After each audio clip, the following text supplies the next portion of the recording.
Welcome to the Next Level Facebook Ads Podcast with Phil Graham. We help you master Facebook ads and give you an unfair advantage over your competition. Are you ready? Let's go. What's up, podcast family? Welcome to the Next Level Facebook Ads Podcast, episode 406. I'm Phil Graham. Today, I'm going to be sharing our step-by-step process that we love to use when we need to fix Facebook and Instagram ad campaigns. I'm so glad you guys are here.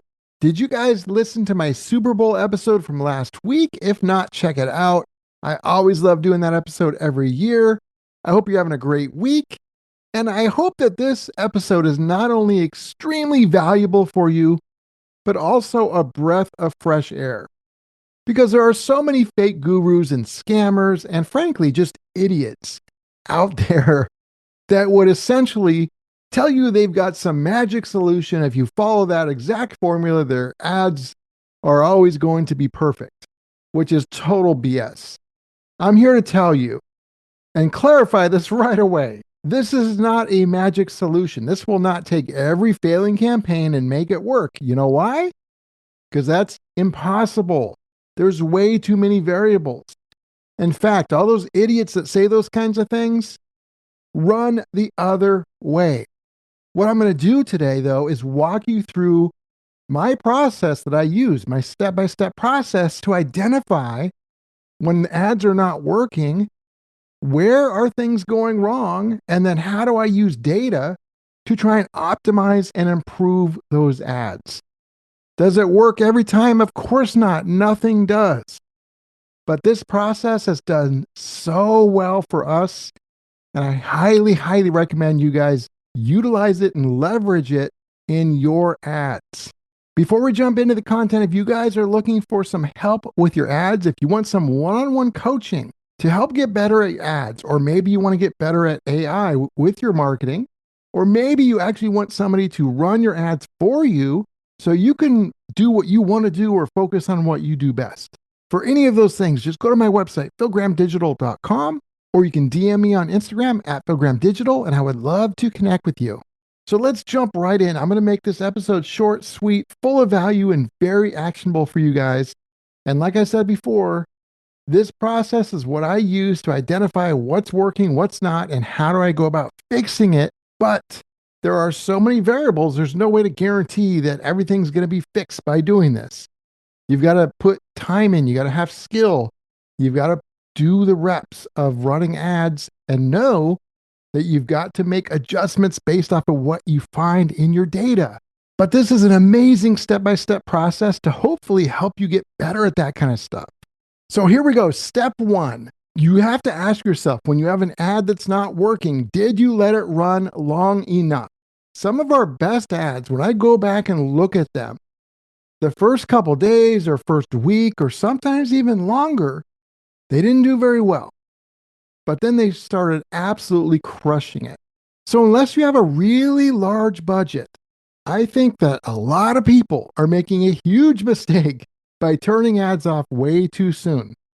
If you turn them off way too soon, none of these other steps are going to matter because you're not going to have data that you need. You're not going to have enough of it. It's not going to be relevant data. You've got to let it run long enough. Imagine you're going to watch a movie and you have no idea what it's about, not even from the title, and you watch like 1 second of it. Like, you're not going to be able to judge whether that movie's any good. You would need to watch a portion of that movie before you even have a clue whether to stay and watch it or leave. Ads are similar. You can't just judge it in tiny, small windows of time. I mean, you can, but I think it's a mistake, and I think a lot of people probably don't do very well because of that. So the magic question that people ask is, how long should I let my ad run? And that's a great question. I can't tell you exactly because there's so many variables. I don't know your budget. I don't know your average order value, what your conversion rate is, your audience size, or any other number of things I would need to know. If I knew you personally, I could tell you. But without knowing you personally, I have to give you a more general answer. And I would say this, unless you have a really large budget, then typically I would recommend letting something run for about 2 weeks before I would make changes. And again, there are times I'll make changes sooner based off of certain variables. But in general, without knowing your exact situation, I'd say about 2 weeks.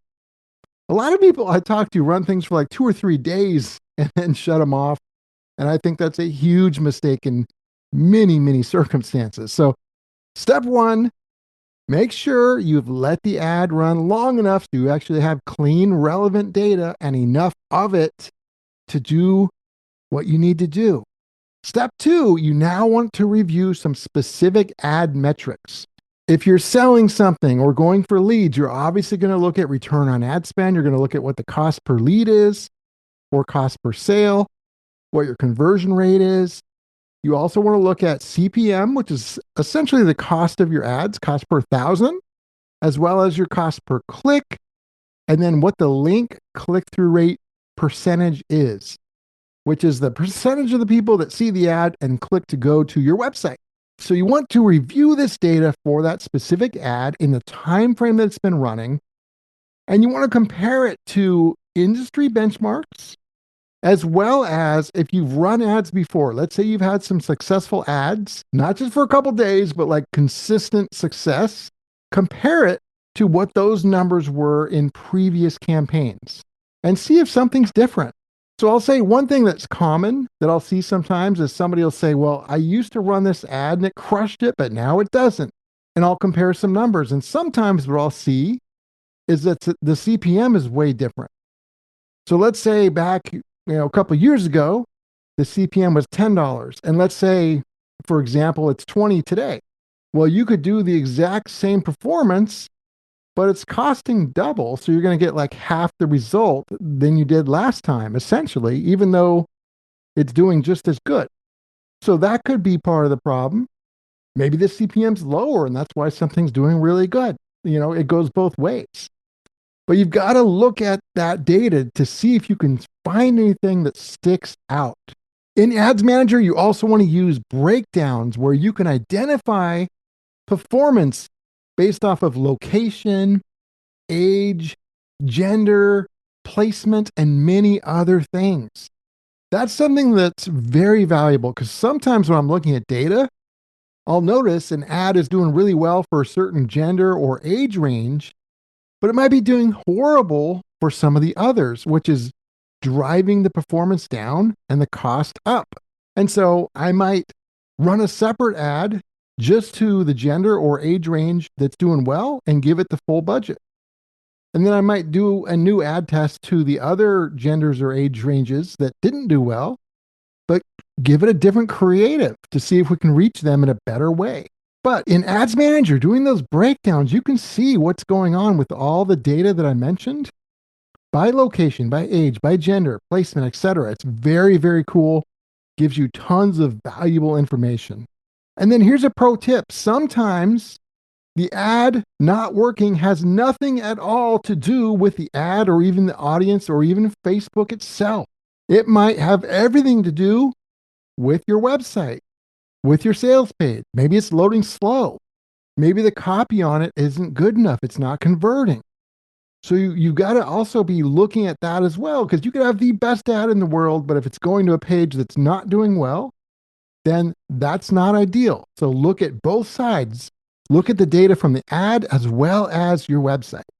Step 3 is you want to take the data that you have from step 2 and then utilize what I call one variable testing.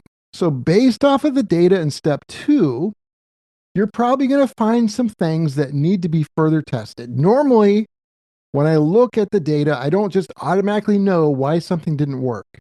And by the way, for you to fix an ad that's not doing well, you really need to know why it didn't do well. And how do you find that out? You find that out by testing. And so sometimes it'll take 2 or 3 or 4 different tests. Other times you might get it on the first one. It just depends. There's lots of reasons for that. But you want to do one variable testing. So for example, let's say you might think the creative, like the ad, is the issue. Then what you want to do is, based off of the data that you saw, you want to run 2 different ads, and there should only be one difference between the two. So if it's the creative, Both ads are going to go to the same audience. But remember, in this step, you're going to determine whether it's the creative, whether it's the ad copy, whether it's the offer, or it could be the audience. That's why it's so important that you're going to need to test different things at different times in order to identify what it really is. But in this example, let's talk about if it was the creative or if that was the first thing you were going to test. And pretend like it's just the video. Pretend like you think the video was not good enough. Then what I would do is run two ads, same audience, same ad copy, but then each ad would have a different video. Everything else would be identical. That means that there's only one variable between all of those things, which is just the video. Now, if you have enough budget, you can do this and test multiple things at once because you can run 4 ads, 6, 8, 10, whatever it takes. But if you don't have a ton of budget, just start with one variable at a time and run that. And that can be very eye-opening for you. Then you get to step 4. What you want to do is analyze the data from step 3. And guess what? You got to make sure it ran long enough, just like we were talking about originally. Let it run, at least 2 weeks if you're not sure how long, unless you have a large budget. And then based off of the data in step 4, you're kind of rinsing and repeating based off of what you find.